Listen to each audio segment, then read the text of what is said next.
challenging being the first at anything, but how can these trailblazers and pioneers succeed and flourish? We are about to find out. There's a new book out called The Black Quarterback Syndrome: How to Succeed as a First or Pioneer in an Organization. It's right here on my lap, and it was written by Dr. Norm Davis. And Dr. Davis joins us now. Tell us a little bit about this. Good morning. Good morning, Kristen. Thank you so much for coming in. Well, thank you so much for having me here. Okay, what does this mean? What is the Black Quarterback Syndrome? Well, it's a metaphor, of course, and I take the metaphor from what has existed for a long time, and that is that it was fairly commonly known that blacks were not allowed to play quarterback. You know, there was a time when it was for racist reasons, and then other times when it just became the question of, would whites be able to follow a black quarterback? In the South particularly, would white athletes want to take direction from a quarterback? And up to today, it's just, in my opinion, I've observed that it's just a matter of when you don't look like the prototype, that is the model or the way that all the other people looked. Right. People look at you with a little doubt, a little question. For example, there was a time when women were not in the position that you have. Sure. And so the first few, for example, in NPR radio, Susan Stamberg, there were questions about whether or not, despite the fact that she had the competencies, there were questions about whether or not she could do it. And of course, over time, she did prove that she could. So this is how to overcome, you know, you think that you're a first and you're succeeding and you've got all these great things going on, but in fact, you're dealing with a lot more than other folks are dealing with. So you got some tips in this book. Yes, I do. On how to succeed and how to do that. Well, one thing I think is to recognize that you have to be extremely competent, probably twice or 2 or 3 times as good as anyone else, the prototypes that were in your position. And I always recommend that people begin with what I call a 90-day winning plan.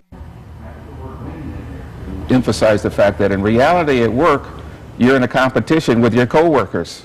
And so we shouldn't forget that.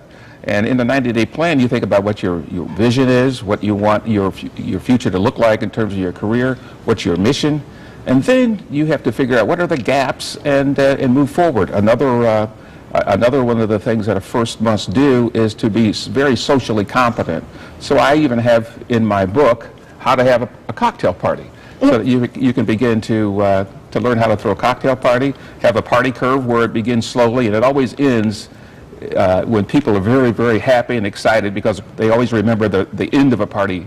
And you don't want the party to end dull, otherwise the people would think that it was dull. You got to have to wrap it up when everyone's kind of ramped up, when everyone's in a good mood. And yes, that's right. Interesting, because you think about, you know, it's good to be good at what you know and it's good to do your job really well, but part of it is how you interact with people in the office and other people that you deal with, say if you call on people, right? I mean, that's the social aspect is important. Relationships, relationships, relationships, just like in real estate is location. Sure. Right. So I think that spend all of your time, or as much time as possible, in developing those relationships and bringing significant others along. And when I say significant others, I don't mean spouses and boyfriends and girlfriends. I mean people in the organization who have the right stuff and know what's going on. How do you find those people, Dr. Davis? How do you find the good people that you need to surround yourself with? Well, you see them in meetings. You see them standing out. They're always called on to be on committees. They're always called on to make presentations. And when you recognize these people, and sometimes they're 2, 3, or even 4 levels above you, what you do is you try to find out what their interests are.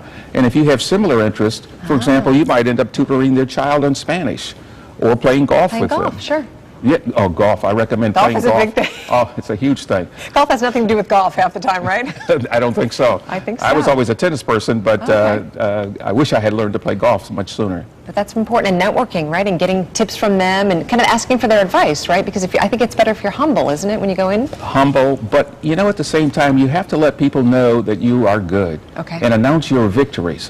One of the things that I find that's common in many so-called minority group members and women is that it's hard for them to tell people about their successes. They tap their own horns. Yes, toot their own horns. They feel like it's bragging. But you must learn how to share your accomplishments and also share your resources with other people who share their resources with you. Excellent. All right, we keep talking about this all day. The book is The Black Quarterback Syndrome: How to Succeed as a First or Pioneer in an Organization. Thank you very much, Dr. Davis. Appreciate it. Thank you for having me. Excellent. Good deal. Bye-bye. Lots of good tips in that. All right, for more information and to find out where you can get this book, you just come to our website, WTNH.com, click on the Good Morning Connecticut Weekend section.